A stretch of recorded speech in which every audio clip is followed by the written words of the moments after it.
Hello everyone, I'm your narrator, and today I'm going to tell you a truly terrifying story that happened a few years ago on a Friday night. That day, I was as busy as a dog, my mind completely consumed by work. Suddenly, I received a call from a group of friends who had come from Kaohsiung to Taichung for fun. They had already booked a hotel room and were preparing to buy some food and drinks for a pajama party. They told me to stop being busy and hurry over to drink and chat with them. They were a group of mature female friends, and I had met them a few times before, so I didn't think much of it. Around 10 o'clock at night, they messaged me online saying they had returned to the hotel, taken showers, and were ready to start the party. They also told me the room number, room 106.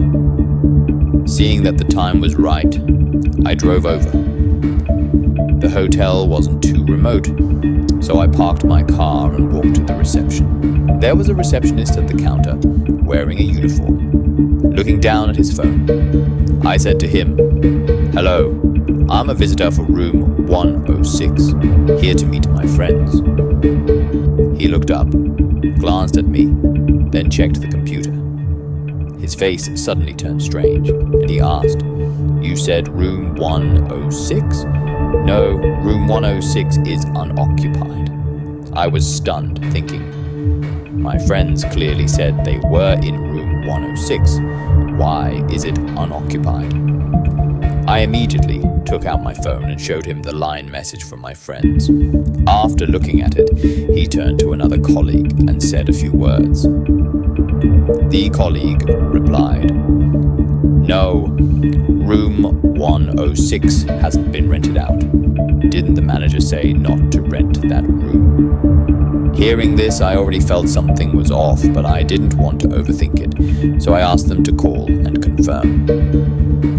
He nodded, and I called my friends to come down and pick me up. Entering room 106, I saw the table was already filled with fried chicken, braised dishes, salted crispy chicken, and large cups of beer. The atmosphere seemed very lively. I ate and chatted with them, thinking that I would find a designated driver to go back later. But after a while, I started to feel something was wrong. There was a strange feeling in the room, as if someone was watching me. I told myself it might be because I was too tired and hallucinating. But suddenly, all the lights in the room went out, and it was pitch black. We thought it was a power outage, but looking out the window, the street lights and the lights of the nearby convenience store were still on. My friend said, "It's not a power outage. What's going on?" I immediately picked up the phone and called the reception, saying, "Excuse me, all the lights in our room have gone out. Please send someone to check." The receptionist on the other end of the phone sounded strange, speaking intermittently. "I will send someone to check." There was also a lot of noise on the phone, like an old radio. I felt it was very strange, hung up the phone and turned around to see a dark shadow flashing past behind my friend towards the bathroom. My heart raced, thinking, could there really be something strange? We decided not to wait and suggested changing rooms. I called the reception again to request a room change, but the phone was still mostly noise. After hanging up, the lights suddenly came back on by themselves. My friend said, "Maybe it was a mistake. Let's continue eating." But I was in no mood at all.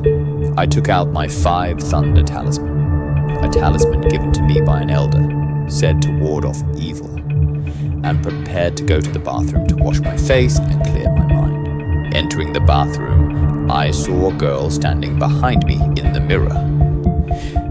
I immediately turned around, but there was nothing in the room. I breathed a sigh of relief, thinking it was an illusion. But my friend suddenly screamed, "There's something behind you."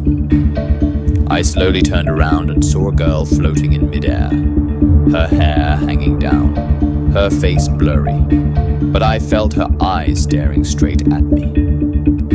A chill ran from my feet and I jumped back, falling to the ground, desperately crawling backward, tightly holding the 5 Thunder talisman. At that moment, the lights went out again, and the girl's scream was deafening.